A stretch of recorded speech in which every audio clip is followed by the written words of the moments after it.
And she says کہ میری امی کہتی ہیں کہ اگر آپ کی نیل پالش لگی ہوئی آپ کی نماز نہیں ہوئی. میں کہا اللہ میاں اتنے فالتو بیٹھے ہیں کہ وہ یہ دیکھ رہے ہیں تمہارے 5 یعنی اس خربوں کی یونیورس میں ایڈا ویلا بیٹھا ہے اللہ. Wake up to reality. اگر کوئی عمل چاہے رائی کے دانے کے برابر بھی چھوٹا ہو اور ہو بھی کسی پتھر کے اندر یا آسمانوں میں مخفی ہو یا زمین میں، اللہ اس کو قیامت کے دن لا موجود کرے گا. کچھ شک نہیں کہ اللہ باریک بین ہے، خبردار ہے، اور اسی کے پاس غیب کی کنجیاں ہیں جن کو اس کے سوا کوئی نہیں جانتا،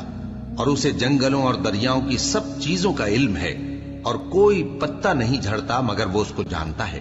اور زمین کے اندھیروں میں کوئی دانہ اور کوئی ہری یا سوکھی چیز نہیں ہے مگر کتاب روشن میں لکھی ہوئی ہے. اور وہی تو ہے جو رات کو سونے کی حالت میں تمہاری روح قبض کر لیتا ہے اور جو کچھ تم دن میں کرتے ہو اس سے خبر رکھتا ہے، پھر تمہیں دن کو اٹھا دیتا ہے تاکہ یہی سلسلہ جاری رکھ کر زندگی کی مدت معین پوری کر دی جائے. پھر تم سب کو اسی کی طرف لوٹ کر جانا ہے، پھر وہ تم کو تمہارے عمل جو تم کرتے رہتے ہو ایک ایک کر کے بتائے گا.